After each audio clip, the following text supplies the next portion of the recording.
Hey guys, welcome back. So now we are getting into part 3 of Cheer within Batman Urban Legends, which is a story that I've been very much enjoying so far, with these stories being a bit more zoomed in than your typical Batman story, which is what really makes for some of the better Batman narratives anyway. So let's get into it. But first, if you're new to the channel, be sure to subscribe to catch the spills every week, and don't forget to hit that bell up top so we can squat up in the comments for the first hour. Alright, so when we jump back into where Batman has come out to speak to Jason and confront him about killing one of the teardrop dealers, like after he had arrived, Jason chose violence, and then next thing you know, this little kid broke it up. And you can just tell by the look on Batman's face, like he sees this kid and he's like, I know there's nothing, like there's no way that this could be good, because in the state that Jason's in, what good could this kid possibly learn or take from being around or even just hanging around Jason right now? And on top of that, when Batman asks the kid like, what's your name? And the kid responds, Blue Hood, Bruce then leans over and looks at Jason like, are you shit me? Blue Hood? Like, come on, this is worse than I thought. And I'm playing like Bruce didn't say any of that, but his face, it said so much more. And Jason, on the other hand, he can't even look up and look Bruce in the eye right now. But in order to settle things down, Bruce gives Tyler a piece of candy, like a lollipop that he pulls right out of his utility belt, because Batman keeps lollipops in his utility belt. And he gives it to the kid, telling him like, here, take this, I'm gonna have a little chat with Red Hood, like excuse us for a moment. And what I like is, even given the tense situation, like Jason asks Batman, like he's like, lollipops? And of course Batman has a logical answer, like he has them around for children in emergencies. But this is another one of those situations to where like I couldn't be there, because I'd have been like, man, forget the lollipop, like forget the fact that it is a lollipop, like how long has it been in your belt? Because some old candy will cut your tongue up, it ain't safe, don't do it. But after Bruce gives Jason his logical answer for having candy in his utility belt, he then turns to him and he says, Jason, what the hell is going on here?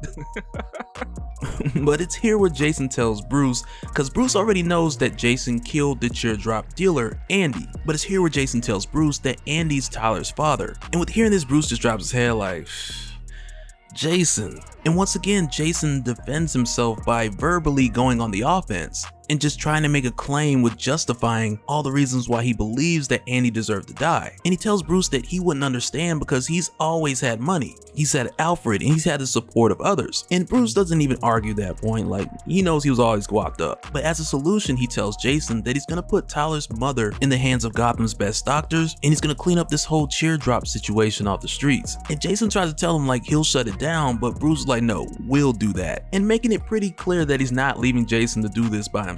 But before they even get into all that, priority 1 is getting Tyler into good hands. And for this part, they actually take Tyler over to Dr. Leslie Tompkins, who had initially helped Alfred look after Bruce when he was a kid. And even though, as most know, Alfred did most of the raising, with him spending more time with the younger Bruce, but there's also this argument to be made for Dr. Tompkins, like if her work didn't always pull her away and she was more present in the younger Bruce's life, then he might have turned out much different. But that's not really so much explored here, but instead when Bruce asks Dr. Tompkins to look after Tyler, she says yes, as long as the long-term solution isn't creating another Robin. And Bruce tells her that it isn't, and if anything, it's to help a Robin, but also just feels like he's putting Tyler in a place to where he's less likely to flip into a vigilante. But then again, if you grow up anywhere in Gotham, all it takes is one bad day. But then after this, Bruce and Jason, they then head over to the Bat Garage, which is the current situation because Batman's kind of in between caves right now with everything that happened in Joker War, to where this time he's kind of just staying in a townhouse. But even still, like the living situation ain't bad, but it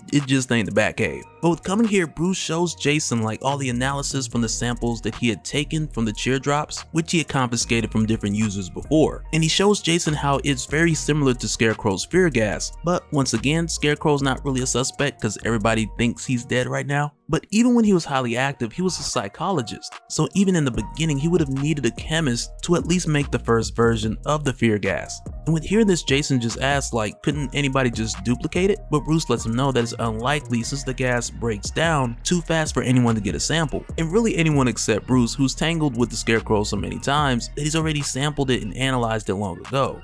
And when hearing that, Jason's pretty much just like, okay, well, case closed, you did it. Like that was easy.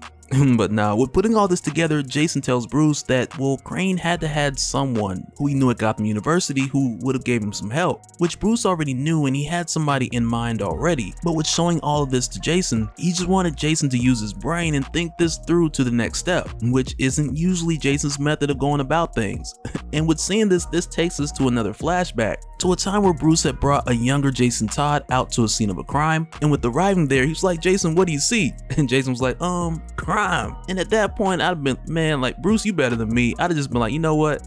This is a bad idea. Just go home, boy. Like, what was I thinking bringing this kid out here? But at the time, with Jim Gordon giving them a bit of time to look into this before the other officers stepped in, but even then Jason showed progress with the things that Bruce was pointing out, but even still he believed that they were just gonna go stomp the guys who did this like after the fact. And when Jason said this at the time in front of Commissioner Gordon, Bruce then told Jason to step away so that him and Commissioner Gordon could have a talk, and when this younger Jason stepped away, he saw a suspicious looking familiar face who he had just figured he could beat down for answers. And it's right after seeing this where we jump back to present day, where we see Bruce and Jason pay a visit to Dr. Olivia Romero to ask her a few questions, given the fact that she had made the original Scarecrow gas. But even back at the time when she did this, it wasn't like she was trying to help him become the Scarecrow, but instead Crane had asked for her help and used her research in saying he was looking for a solution to overcome fear. But by the time she realized what he was doing, it was too late, because at that point, even though Dr. Romero tried to destroy the formula, at that point Crane had already known how to make it, and as time went on, he just kept making subtle improvements. And when she tells them this, Jason's like, well, why would we believe you? Like, why would someone throw away their life's work? And when Jason says this, it makes her go off a little bit,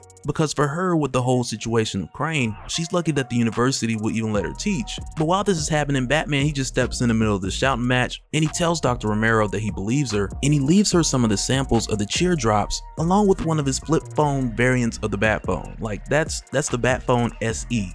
But he leaves them with her so she can tell him, like, if she comes up with anything that could help after studying this new variant that's been on the street. And Batman lets her know, like, if she does find anything, that this phone will either reach him or Oracle and not this guy. And he just walks off, because it kind of worked out like a good cop, bad cop type situation. And not even necessarily because that was Bruce's intention, but instead with Jason just being Jason, it allowed Bruce to maneuver things around and also get her trust. But after talking to Dr. Romero, Bruce does believe that she's telling the truth, but also because he's Batman, he trusts no one. And so, like, when they walk out and Jason's like, is that it? Bruce lets him know, like, he put a tracker on the phone, which is pretty much standard with every Bat phone, and these days pretty much any phone you can get your hands on. But for Bruce, you can pretty much assure his Find My app is set up a bit different. So when he says, like, hey, Bat computer, find the people I don't trust, now Dr. Romero, she'll pop up on the map with the rest of those people, because he believes her, he just doesn't trust her. But on top of that, while Jason was arguing with her, Bruce scanned her computer, because if she didn't create the cheer drops,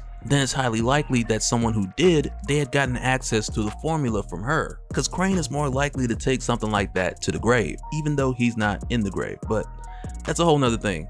Bruce and Jason don't know that. But with this new information, Bruce says they need to go back to the garage and piece together some new clues. But Jason's like, nah, we need to go down to the Bowery and push back some muffin caps and whoop some heads real quick. But when Bruce tells Jason that the daytime is better spent like piecing the clues together, Jason sees it as a waste of time, because he insists that they shake down the people using the drug so that can lead them to the dealers. But Batman refuses to just shake down people who are struggling with an addiction as a reckless method to just get this done quicker. And with them seeing this different ways, Jason's more or less like, okay, well, you do it your way, I'm gonna do it mine. And from there, he just walks off with like the sassy hand, like he ain't gonna put his hands on Bruce again, like he don't want to get embarrassed out here. But with them splitting up their own ways, this then takes us back to that same flashback when Bruce took a minute to talk to Commissioner Gordon. And back at the time when Bruce was talking to Gordon expressed his concern for this new Robin, who Gordon could sense was kind of on like a brutal path as far as his solutions being to beat people up. But even still, Gordon knew that the kid had a good heart, and with Batman vouching for him, Gordon trusted that Batman would lead him in the right direction. Which also reminds me a bit about some of the stuff we're talking about in the Joker 2021 series, to where more recently the Joker Joker called out Jim Gordon, saying that he'd allowed Batman to do so much because for Gordon, Batman was more like a means to an end, and that's why Gordon enabled Batman for so many years. But in this case, while they're talking, they notice that Robin is just completely gone, and when Bruce goes to chase him down, he finds that Jason had went to go get that familiar face, Salvatore Greco, who really had no affiliation with any of the clues, like he was just a former jewelry thief.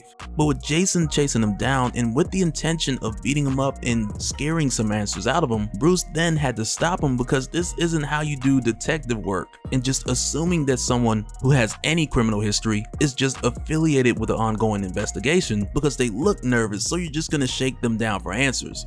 And back then when Jason got heated and he went after Bruce, like Bruce just caught his punch and swept the leg. Cause at this time Jason just wasn't of age to catch the hands yet. But when this happens, Jason tells Bruce like his reasoning for going after Greco, it was because he used to be a jewelry thief. And Jason tells Bruce, once a thief, you're always a thief. And right away Bruce told him he doesn't believe that, cause that wasn't the case when he met Jason, who was trying to steal the wheels off the Batmobile. Which for Jason at the time, like that didn't define who he was. But after this, when we jump back to present day, in the middle of Jason's interrogation with the teardrop dealer, to where Jason just has this dude's life hanging by the thread count of his hoodie. But with trying to shake this dude down for information, he tells him like he doesn't know anything, aside from just the location alone. And because of that, Jason just throws him back on the roof, and he tells the guy like, if I go to this spot and I find out that you're lying, I'll be back. And with heading there, Jason then reaches out to Oracle, and right away she's like, I thought you and Batman was working on this together. Which is when he tells her like, okay, well Batman's at home reading Crime and Punishment while he's out taking the more hands-on approach. But even with this explanation, like Barbara lets him know like, hey, last time I helped you,